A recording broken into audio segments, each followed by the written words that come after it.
Hold on, I'll be right there. I am Jandy the Artsy-Rose, everybody! Welcome to the last happy ever after story with JJ, of all people. I'm not saying that because I don't like him.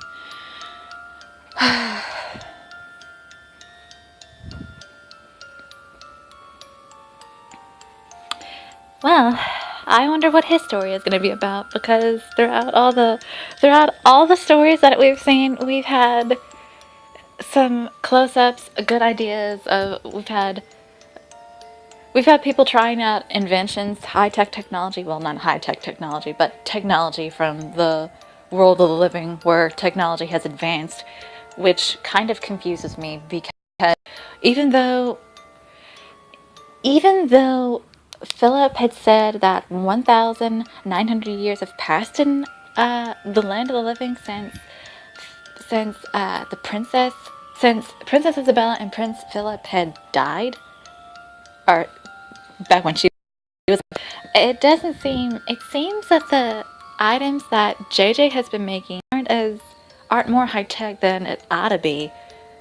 So it makes me wonder if the princess had actually been alive at a much more different time than before. So then, if that's the case, then maybe Philip was only wearing that outfit on his birthday, not because he used to wear it when he was alive, but maybe it's an outfit that he wore just for his birthday on that occasion, since he was in Niflheim.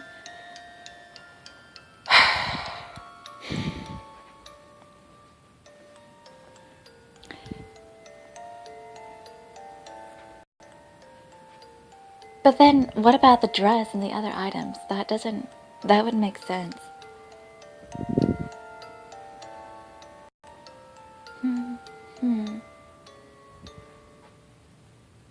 Well, I guess JJ was only making those sort of inventions because he wanted to start with, maybe he studied the histories of those items, so he could find something to work with, instead of go for the very, very more advanced items, because in Niflheim, I don't think he has all the things that he needs to make such high technology.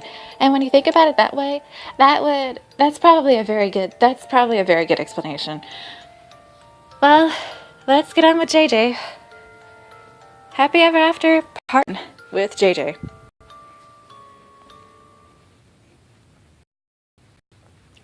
One afternoon, on the night of a full moon, a newspaper was delivered to the laboratory. "Hey, JJ, your newspaper's here. Is this from the land of the living?" That's odd. JJ, who until now had been focused on the contents of his beaker, suddenly looked up. "Yeah, it is. I have it delivered just once a year." "Once a year?" He nodded, then took the newspaper from me, spread it out on the table, and sat down on the sofa. "Join me, Jandy." He put a spot beside me, and my chest tightened momentarily. I sat down where he had indicated, and he smiled softly at me. "Time here in Niflheim is stopped, or, to put it more precisely, this is an ageless world. Everyone here lives like when they were alive, but nothing ages or decays. However, the land of the living is different. They live with a time limit on their lives, and so their civilization is advancing." "I see progress. So you ordered the newspaper?" "That's right. I can learn a lot from it, and make new discoveries. Look at this." He indicated a page detailing the current fashion trends of the land of the living. "So these short dresses are popular too?" "Do you not like to bare your legs?" "Oh, that. It's just that these designs didn't exist when I was alive. But they look lightweight. Perhaps they've been developing them for functionality?"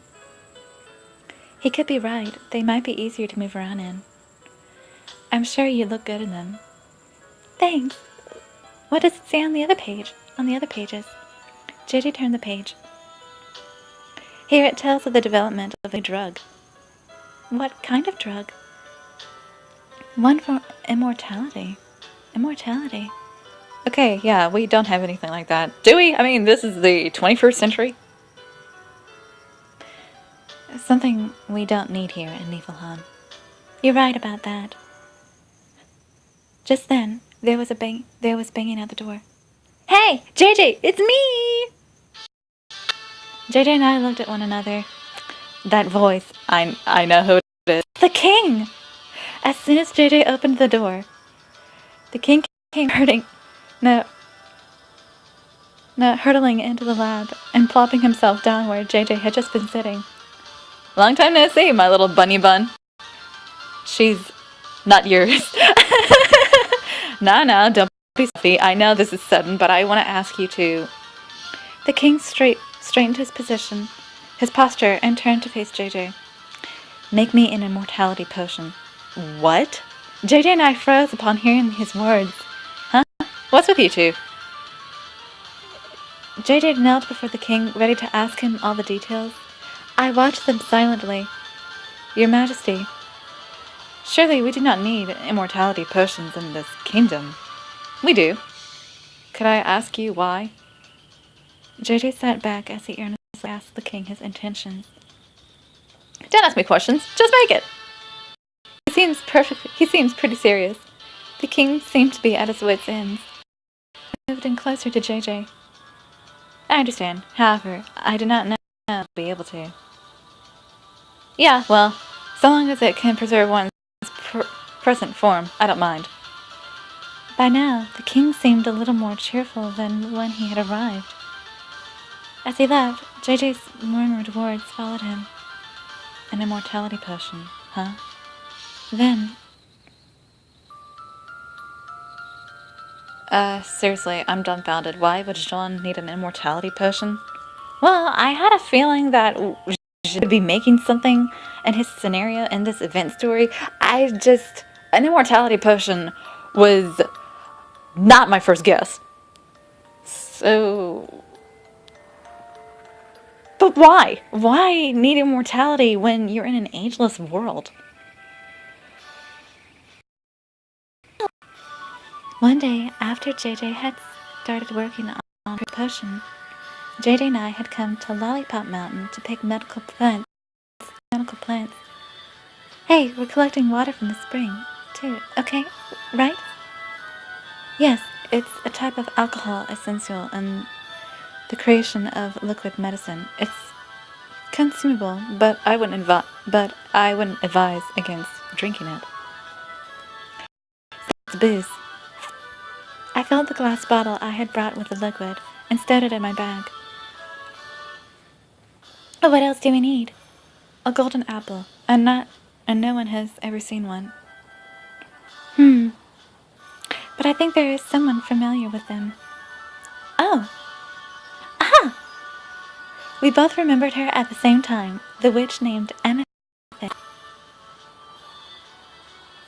We dropped by Amethyst's place and knocked on the door to her western-style house. Her boisterous figure appeared from inside. It's been a while. How have you been? She had previously been a part of the king's harem, but had gone on a rampage in the royal capital after their relationship had soured. Now she was living happily with her boyfriend, Copper, the white mouse. Supposedly a mouse? Bestiality? You guys, it's great to see you again. And appeared from behind Amethyst. JJ and I exchanged a look. Are you... Copper? Cooper? Yep, that's me. Cooper hugged JJ. Amethyst, you returned him to his original form. Amethyst collided herself against Cooper's arm. I sure did. Now, come on inside. Well, okay, bestiality is out of the question. At our invitation, we stepped inside the house. With Cooper by her side to help, Amethyst poured tea for us. They do seem happy. I smiled as I watched the three of them. So, what brings you here today? We need a golden apple, and you might have some knowledge about them. I have one. But no one's ever seen one, have they? Can we really find something so rare? Maybe we would be better off searching for a substitute instead. Amethyst took our arms and smiled at us. Listen to me. I have one here in my house. It's not fresh, though. She has one? What? JJ, she said she has one. What? Wait here a moment. Cooper took the teapot from her as Amethyst trotted off into the back of the house. Here you go. Jane and I sipped our tea as we waited for her return. I'm back. Here. It's what I have left over from when I returned Cooper back. If this is what you need, you're welcome to it. That would be a huge help, but how on earth did you find it? Well, it wasn't easy. Perhaps it was the power of love. After parting ways with Amethyst and Cooper, we returned to the lab. A few days later, JJ had made the immortality potion. Oh, you did it! I knew you would, my devoted manservant. You can deny this idiot's unreasonable demands from time to time, you know.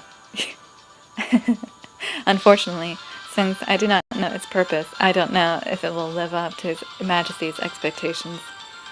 The king looked pleased as he took the glass vial. Orlando leaned in and whispered to JJ, Don't worry, the truth is, it was a surprise to learn that he needed the immortality potion for a bird that had mistaken flown in from the land of the living. But since time stops for the living, Floral and Fina that lose their way in Niflheim, they essentially never die. Orlando should have told the king that. A chuckle escaped from JJ's lips. Oh, listening. I said the same thing to the count, but he said the king told he wanted the bird to always stay exactly as it was. And he found it so cute he couldn't stop laughing, and wasn't able to tell him the crucial part. So the reason the king didn't want to tell us why he wanted the potion was because he probably thought we'd laugh at him. How cute. However, I understand his feelings. JJ took hold of my hand. I'm glad we're in Niflheim. In a sense, my potion was successful, whether it actually works or not. JJ smiled as he said, and my heart fluttered in my chest. Does that mean he wouldn't feel the same way about me if I didn't always look the way I do now? That's upsetting. Does it? Jandy, are you listening? Hey! Not like me as an old woman? I unconsciously tightened my grip on him and tugged at his cloak. He blinked in surprise, but laughed when he understood why I was asking. I'm serious! That's how it is, isn't it? He shook his head from side to side. No, it isn't. My sentiment is that I want to live by your side, always feeling the same way as when we first met. What do you mean? In a sense, I mean that being able to be together without changing. In a sense, I mean that being able to be together forever without changing means never losing what we had in the beginning. Oh, I get it. Gazing at one another, we both chuckled. And that's possible here in Niflheim. I'm always grateful that I met you here. JJ. The waning moon shone down on the two of us as our lips met. We didn't need an immortality potion. We were happy here in Niflheim. Wow. This is almost 15 minutes long. And as I discovered with another video of mine, I don't need to worry about going over the 15-minute limit. Well, I guess I do to a degree, but I still don't want to push it. Well, that's all for today with JJ. I am Jandy the Artsy-Rose, and I am out. Goodbye.